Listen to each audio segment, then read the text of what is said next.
Well, good morning, good afternoon, good evening from wherever you're dialing in from today or listening into on your favorite streaming services. My name's Paula Jones Hunt, and I'm joined today by the lovely Bridget Calvert. Hello, Paula. And we are going to take you through today the lessons that we've learnt in undertaking the PCC and the MCC exams. I did my exam only a couple of weeks ago, and Bridget did hers in September of last year. So we're going to attempt to impart some knowledge that will help others who are heading into this journey. So, as we begin, I would like to acknowledge the traditional owners and custodians of the lands upon which we meet today and their continuing connection to the land, waters, and communities of Australia and the lands from all around the world upon which you might be joining us. We pay our respects to them and their elders past, present, and emerging, and elders from Indigenous communities around the world. So, a quick highlight about what's on our agenda today. So we're going to look at understanding what ICF is really assessing. We're going to look at the practical strategies to succeed in the credential exam, what to expect on the day. And I did the exam at home. I did it remotely, and so I'll be talking about the remote part. And Bridget went into a centre to sit the exam, so you've got both perspectives today, which is exciting. As always, it is about creating a shared learning experience. And if you have any questions, please pop them in the chat and we will absolutely answer them. And there's one there that I'll get to in just a minute. It's about thought-provoking conversations. And for those of you who are looking for your CCEs, we will have them available for you at the end. And we've had people dialing in from all over the world. We've got the US, we've got South Africa, we've got Kuala Lumpur, which is amazing to have you all with us. So the question that's come up from Gay is it true that there will be a new PCC MCC exam to be used from April onwards? I heard the new exam in April is easier as there is a combo of multiple choice and scenarios. Um, I have not heard that there's a new exam coming through. Bridget, have you heard about that? No, I haven't. I'm just trying to find the answer actually as we speak, but I'll see how I go. Leave that one with me to have a look for. We'll have a look and see if we can find the answer. I'm not sure, but we can help you pass the exam between now and April as we go along. I'm sure that they'll have scenarios in there anyway, so it's worth having a look as we go through. Uh, But if you have any other questions, let us know. Good. I was just going to say it does look like they might be piloting a new exam, um, but I can't work out when that's going to be. So anyway, we'll see if we can find anything more than that. If anyone else has any further information, let us know. Amazing. All right.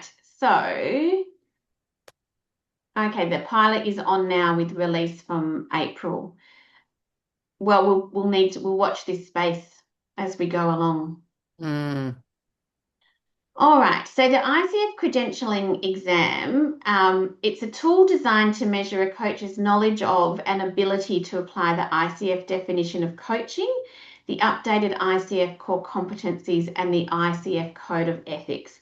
And I've popped on here and I have noticed that there is one spelling mistake, but if you want to go and have a look at what the ACC candidates for the credential exam and the PCC and MCC, you can head to the ICF website, which is coachingfederation.org, and you'll find a lot of information on there for you.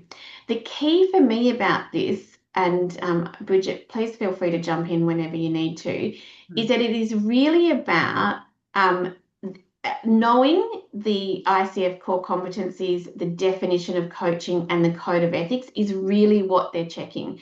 So when you in order to get to the exam stage, you need to have undertaken your coach education, your mentor coaching, and the coaching demonstration that gets assessed. That's all your practical skill and the doing part. And this is about making sure that you understand it and can apply it when situations arise. Yep. Yep. Agreed, Paula. So, thinking about the different levels, what's actually required ACC versus PCC and MCC? So, under that, ACC demonstrates foundational coaching skills. The focus is really on following the structure and asking questions and basic partnership. You're still learning the craft, so it's all about that application. And I don't know about you, Bridget, but when I did the ACC the exam, which I did about a year ago, so it's not that long ago either, what I found was in the actual questions is that there were a number of them that it was really quite obvious what what the answers were, like the best case and the worst case. So when you think about that, it's that foundational coaching skills. It really did assess at that in that space. And there was not all of them, there was some more difficult ones in there, but often I went, that one is, I get that. That's the answer. There's no doubt about it. There's no questions. Absolutely. No, agreed. At ACC level, you're really looking at that foundational coaching skill set, that basic partnering with your client, and following a structure where you're asking those open and curious questions, and really embedding the basics around what coaching is. Yeah. And then in the PCC, it's about demonstrating consistent intentional coaching. So it's that next step up from I'm just following the structure to I'm now, and that focus being deeper listening, evoking insight, client-led sessions, less directing and more co-creating. So it's saying we know what the structure is and we know how to use it, but now we're going to really start, well, not start because we were listening to our client before, but it's making sure that it's led by the client and that whole piece around awareness and what's it meaning for them and what are they taking from it. That's that next step in that PCC space. That's right. You can really hear the difference between the ACC level coach v the PCC level coach. Just in terms of, I guess you have that foundation, you have that structure. That's when we do our Certificate 4 program, for example. We're really looking at building that toolkit by practicing those coaching models and tools and techniques so that we know them, we understand them, and we know how to approach those coaching conversations. When we get to that PCC level, we're really familiar with those and we're able to modify and mix and match and bring our toolkit to the surface more in a more fluid way, because we're still listening as you are as an ACC, of course, but essentially you're pulling from your toolkit and applying that to what's happening in the moment, and it's more fluid, and you're more co-creating with that, with the coachee, with the client, than you might be at that ACC level. And then as we head into the MCC, it's demonstrating effortless, masterful presence.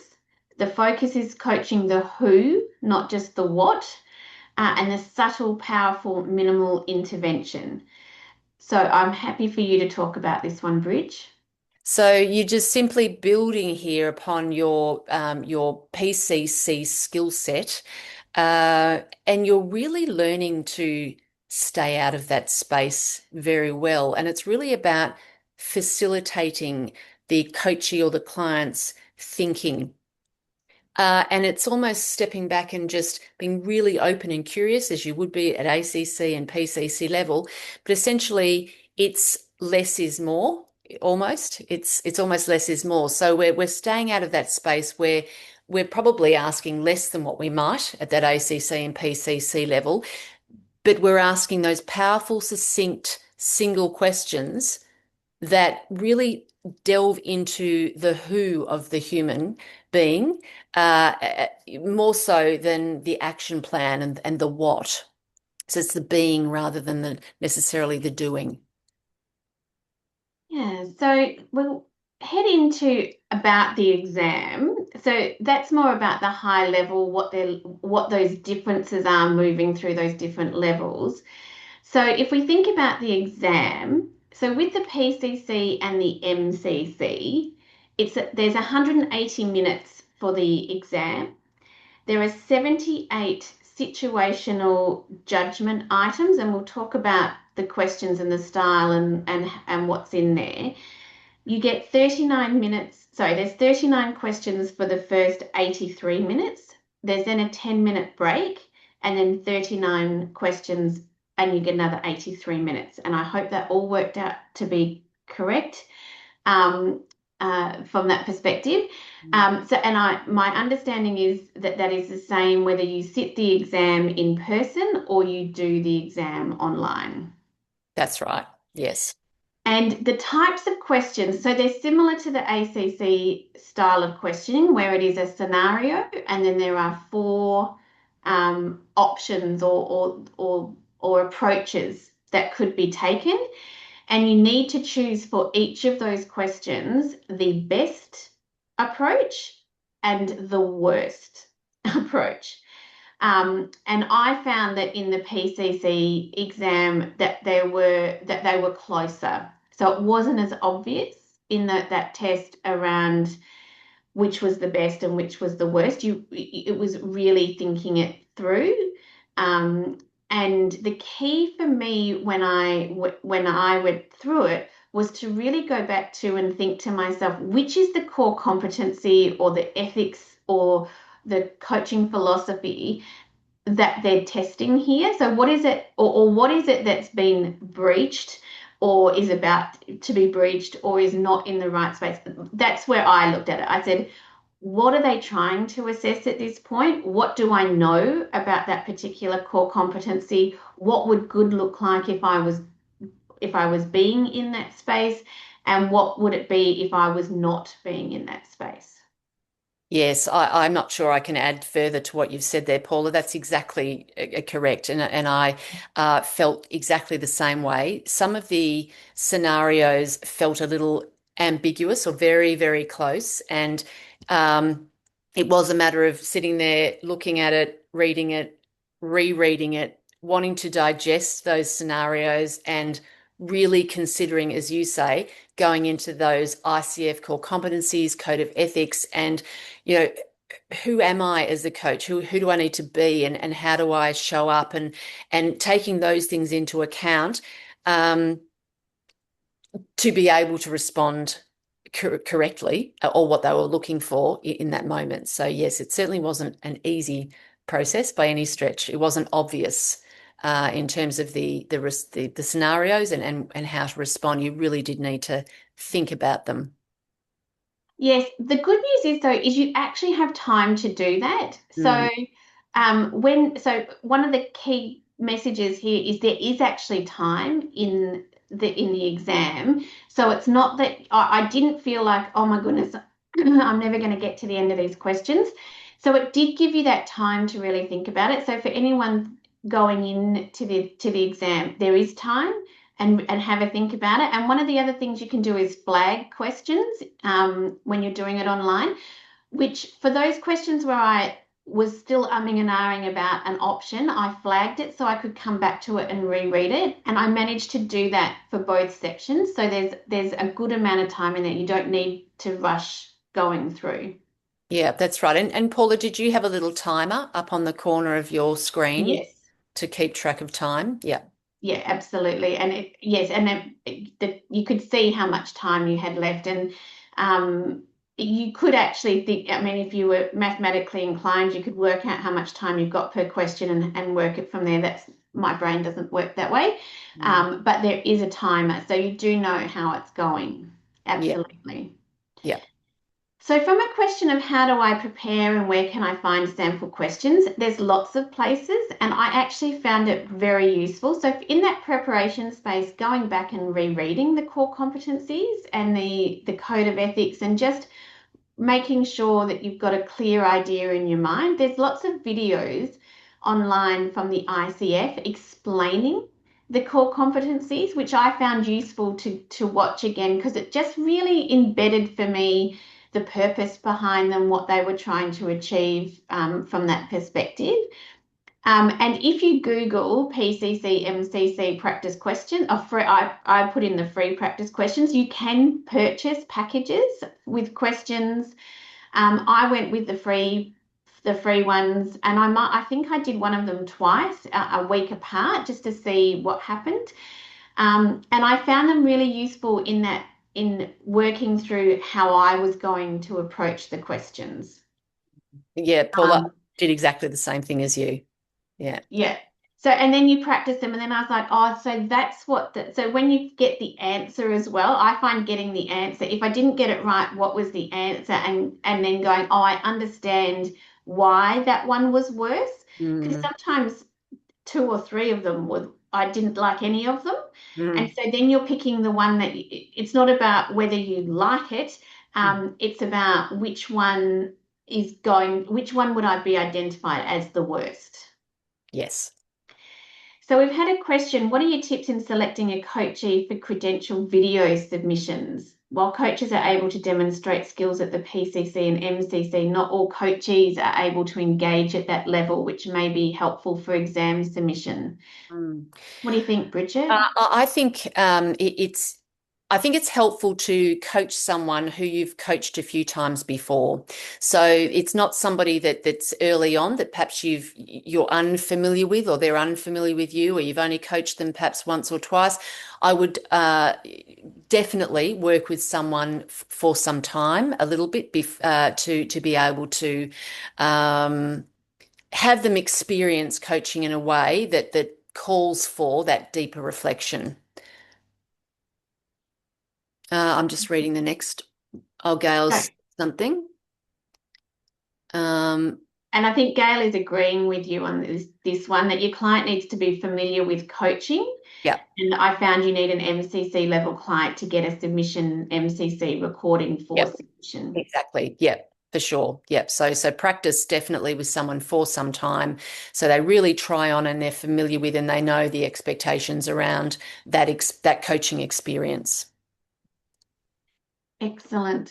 So how do we book for the exam and how much time do you have to put aside? It's that 180 minutes. The booking all happens through the ICF website. So where you submit for the ICF, it all happens in that space. So if you're not sure, go to your login page and it will all appear there, including um, the link to book in for the exam. Mm, Now, you can book in and go to a location, and there's lots of locations around the world, or you can do it online. So I did mine online. I did the ACC online as well. And I thought I'd learnt a lot from the ACC. And then I don't know, there's slight changes in the 12 months. The one thing you need to know is when you do it on at home, it is exam situations, and there'll be a whole bunch of people doing exams, and you're not related to them. The testing of your equipment beforehand, you can test it offline, which I did. But then when I went into the system, because you have to log back into ICF to actually get the test to go through, it then retested it again, and then there were some other bits and pieces. So when it says you've got 30 minutes to the 30 minutes beforehand to get ready, I would suggest use every minute of those 30 minutes or even get on a little bit earlier because I found the technology part a little bit, I think that was more stressful than the getting on because you've got to take photos of your desk and upload them, and a proctor will come on and have a look at your desk. I had a second monitor because I was using my laptop but putting it on my screen. But you can't do that. You can only have one screen. So I actually had to show them I was unplugging the other monitor so they couldn't see it. And as you know, I'm not technologically advanced, and so I found that really quite stressful. And at one point, my internet dropped out just for fun, but it all came back and it was okay. And at one point, a proctor said I was slouching too low because they have to be able to see your shoulders. So I must have been slouching in my chair. So they're just things to think about when you're deciding how you're going, whether you go in or you do it from home. Bridget, how did you go going into the centre? Yes, look, I that was a much better option for me because I had realized that technologically I'm extremely challenged at the best of times. So I didn't want to put myself in a situation where I couldn't work it all out at home, even though I can see there's obviously some benefit to doing it from home in terms of time commitment and what have you. So I travelled into the city centre to one of the city centres to do my exam, and they do ask you to be there half an hour prior to. So I made sure I gave myself plenty of time to find the location and sort of take that sort of stress away from myself because I hadn't been there before and work it out. And yeah, so you do. They give you a lockup where you can put all your personal belongings in. You have to obviously take ID with your name as your name is shown through the ICF. So if you're an ICF member or what have you, that your name and the way it's spelt is exactly the same as what it is on your identification. Um, and they just make sure that they check your hands and what have you, just to make sure you've got nothing, not taking anything more in with you than you should be. And they take you into a room. So it's a little bit like going for your license when you go in there and you have the little booths and you sit in one of those booths and you'll find that there are other people in there doing other things or other types of exams, not necessarily the same one as you, but it's a nice quiet space that I felt really comfortable with. They were very helpful and had exactly the same time frame and for that 10-minute break would leave, go use the bathroom, come back, you go through the same process that you did with showing your hands and all that sort of thing before you go in for the second round. But for me, I found that a lot more straightforward than having anything go wrong beyond that. So Sue asked about some share good resources for question practice because when she did the ACC a couple of years ago, they were easier than the real exam. I actually found the free ones for the PCC really good, and some of them I realized, so some of them I found that I could find the worst better, and some I found I could find the best better, and then it was just working it through. So this one's a simple Google for me. But there are a couple of videos I quite liked where there were people walking you through a type of question and choosing the answer. And I found those videos really helpful because it really cemented what they're looking for in doing so. But yeah, I simply did a Google search on that one. Mm. And also someone else said, yes, test it before you go. Like the testing is all well and good beforehand, but then it retests the whole thing. And it was different for me when I went through it. So if the testing part's going to stress you out, then perhaps consider doing the in-person one. I thought I was going to be okay. Look, in the end, it was fine, but I do think if it's going to stress you, it's about thinking about that one. Someone also suggested going to the venue prior so that you know where it is and you're familiar, and I think that's a good choice too. Um, I thought it reduced stress going off-site, and it may well. I continued on my merry little way, but perhaps next time I would go in on site because then you don't have to worry about any of those things. I also want to just add here, while we're reading these questions around, Sarah was suggesting that the ACC practice questions were easier than those in the actual exam. And it can create a little bit of, that stress. How long is a piece of string or what questions are they going to ask? Because who knows what questions that are they going to ask? I think it's really important to be really, really familiar with the ICF core competencies and the code of ethics because that's tried and tested and true. And the more you understand them, the more confident you will be going in to respond to those questions. That's probably my biggest thing to offer would be to really spend time on that. And yes, you've got the free questions and Googling and doing the YouTube videos and watching things and what have you, but really drilling down into those, I think is really key.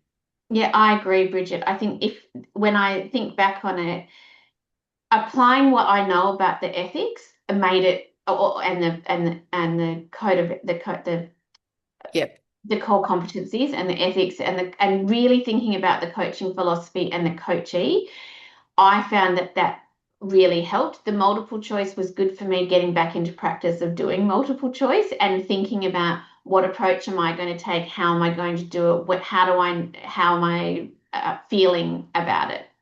That's right. And if you are familiar with the core competencies and the ethics, even though there might be some ambiguity when you're reading some of these scenarios, it's that understanding the code of ethics and the core competencies that will give you that edge around actually, I think it's that one because, which is really helpful. And if you finish early, we've got a couple of extra tips on the next slide too, is if you finish early, you can go back and have a look.